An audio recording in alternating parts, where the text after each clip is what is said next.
খুলনা প্রকৌশল ও প্রযুক্তি বিশ্ববিদ্যালয়ের computer science and engineering CSE বিভাগের ২০ ব্যাচের শিক্ষার্থী হাসিবের বিরুদ্ধে বাসার কাজের মহিলা বৃদ্ধা মা ও নিজ শিক্ষার্থীদের যৌন নিপীড়ন ও সেটার ভিডিও সংরক্ষণের এক লোমহর্ষক অভিযোগ সামনে এসেছে।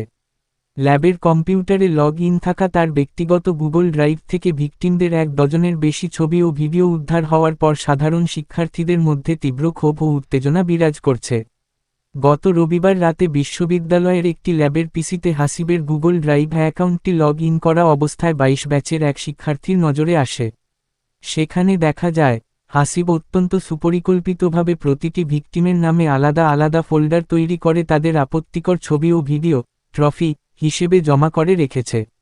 তার এই মানসিক বিকৃতির প্রমাণ পাওয়ার পর শিক্ষার্থীরা স্তম্ভিত হয়ে পড়ে। ঘটনা জানাজানি হওয়ার পর ফজলুল হক হলের রুমে হাসিবকে জিজ্ঞাসাবাদ করতে যান ২২ ব্যাচের একদল শিক্ষার্থী। পরবর্তীতে তাকে অমর ২১ হলের সামনে নিয়ে আসা হলে উপস্থিত সবার সামনে সে তার অপরাধ স্বীকার করে নেয়।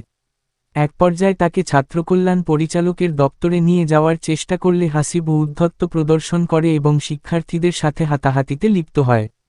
পরবর্তীতে তাকে হল থেকে বহিষ্কারের দাবি জানায় সাধারণ শিক্ষার্থীরা।